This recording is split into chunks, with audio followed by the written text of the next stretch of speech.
Two 50-pounders.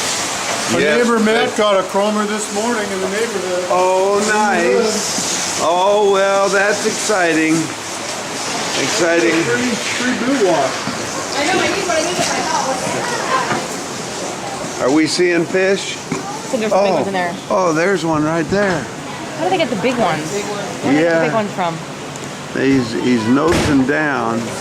Oh, there's one. There's a good sized one. You see that one? They look like koi though, don't they? Yeah. Where do they get the big ones from? I don't know. I'll show you the entrance. Just out to the river, anybody can come up it. We get coho and we get chum and we get any fish. We get we get all kinds of native stuff in the trap, and that's what this big pipe is behind us. We turn that on when we sort the trap, and anything we don't want, we put back into the river system. So the natives can be repatriated. Yep. So you repatriate most of them? Yeah, yeah. We give everybody a chance. We mark it, we clip their purple. Yep. It's to know that if they've been here, and any hatchery, if they've come back once before and they have the clip, then we kill them and snout them to get the collection, the data for the bios. So what do you mean hatchery fish? Adult hatchery fish?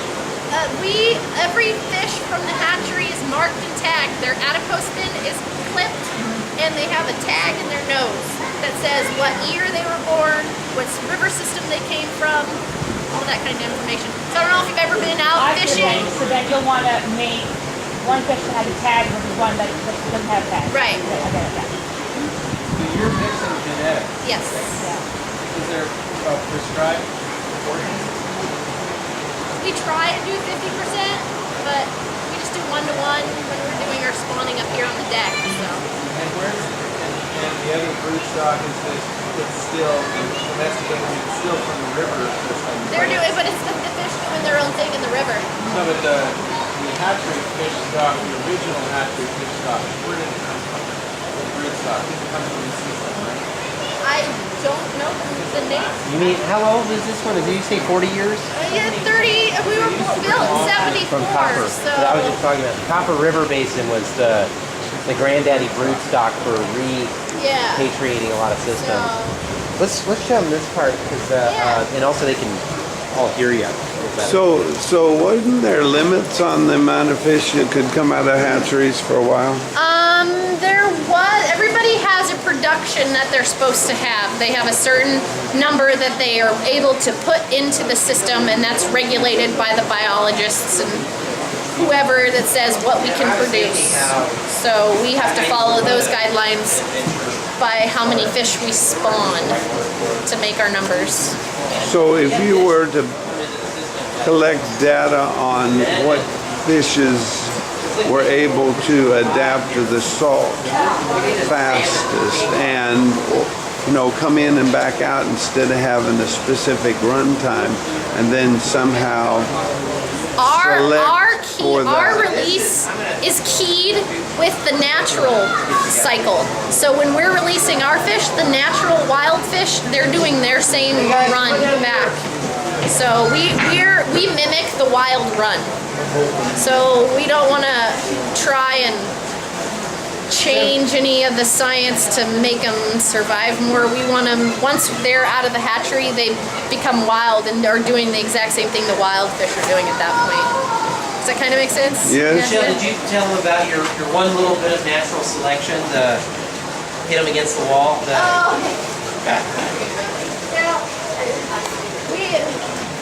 It's a good story. No, the one about killing them? Yeah, no, about the egg. Remember you're shooting the eggs, so which ones survive? The shock. Oh, shocking, yeah, I was talking about shocking. Yeah, we do, after a couple months, once they become white eggs, we throw them in a bucket and basically are shocking them, and the ones that are viable and ready to live, they're ready to go, and the bad ones are dead, and we pick them out that way. So, because the other ones aren't going to survive anyways. And this is the boudoir where it all happens? Yeah, this is the granddaddy place of it all. We fill these with liners, and we'll put that rack up on one of them so the females can live there. Tuck the tails, lead them out, keep the blood out into the buckets. Decontamination keeps the eggs cleaner, the fungus won't grow. And then take them, rip them open, squeeze the males, put them in buckets, go into the hatch house, and then all the dead carcasses go in these totes, and we take them to the dump. Unfortunately, we're such a small production that we don't have volunteers or anybody that wants to come recycle them into the river. And we take such a small percentage from the river run. I mean, as you'll see in this Could video. you just dump them? I mean, if you had volunteers to help schlep them down there, I think somehow DEQ would be mad about that. they might be mad. They might be we mad. might need to talk because something about landfilling. It just seems, It seems silly, but I know don't you know. who would be the person to ask Wait, about why that. can't I eat? Why don't you eat the salmon? We are not allowed to do any consumption after we handle them. We could get fired because it's not fair to anybody else. If the meat is, we will cut open the fish, and if the meat is still viable, then we'll give it to the food bank. Okay. Donate it to the food bank, but we can't just, I work here so I get all the fish I I want. know it. I know it's viable. Oh, it's Color, if it's still pink, Yeah. when they start to decompose, it's mushy white. So this was what we keep for brood. On the other side is our trap, and the fish ladder where the fish come up are over there. So we can go check out the fish ladder next. This is the tube where they go back to the. This is where we handle them. Yeah, the tube goes about 500 fish feet. swim ride. It's a big slide. Yeah, it's a big slide. That's the next thing I got. I sold my old 40 horse Ford and I'm buying a little tractor up there. I just about crashed it a couple of weeks ago because I'm going for flat ground, hillside. Yeah. I have an old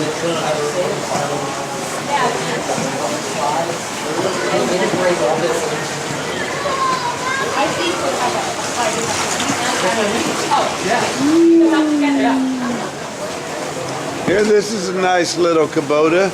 Yes, it is. This is what Ben would like. No, maybe smaller, a little smaller, I'd say. But this is nice to have, a little Yeah. backhoe. Yep. The fish ladders, have you ever seen this before? Oh, well, probably, but it's been years and years and years ago. Could I bring it? Could I bring a class of 18 students here? How old are they? Biology.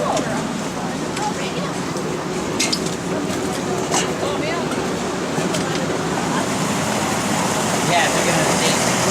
Are we gonna see one jumping? So apparently in September, they were jumping so hard here, they were flopping onto the, they were missing and jumping out of the ladder.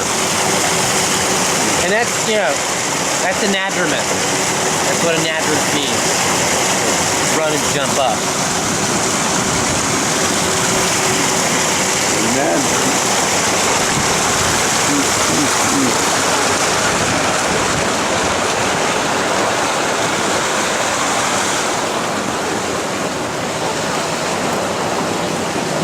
See any. Scared for a while, I think I see one. Like a shadow.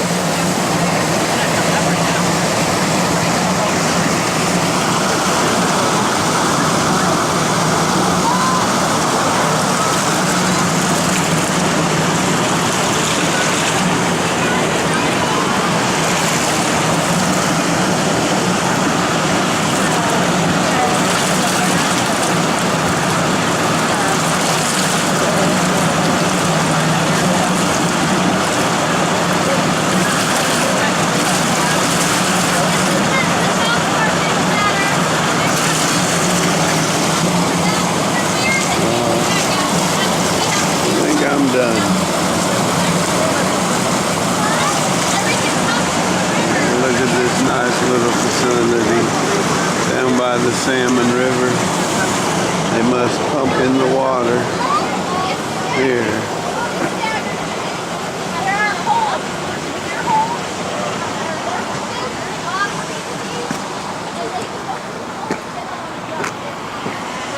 And then back out here.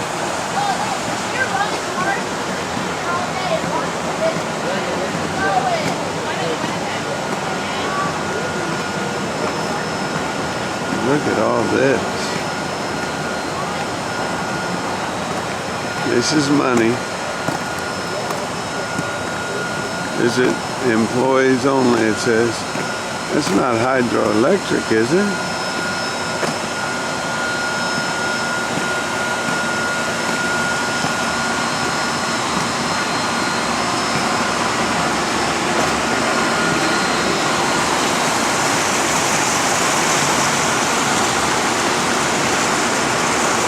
I don't know what this is.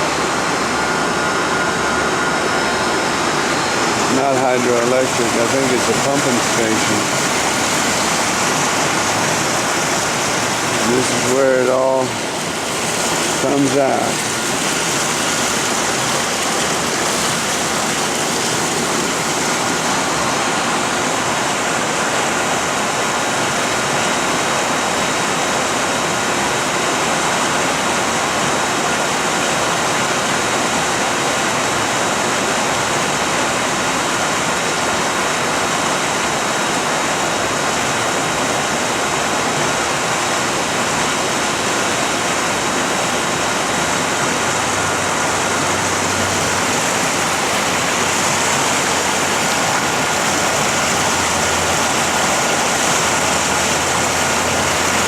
You see any?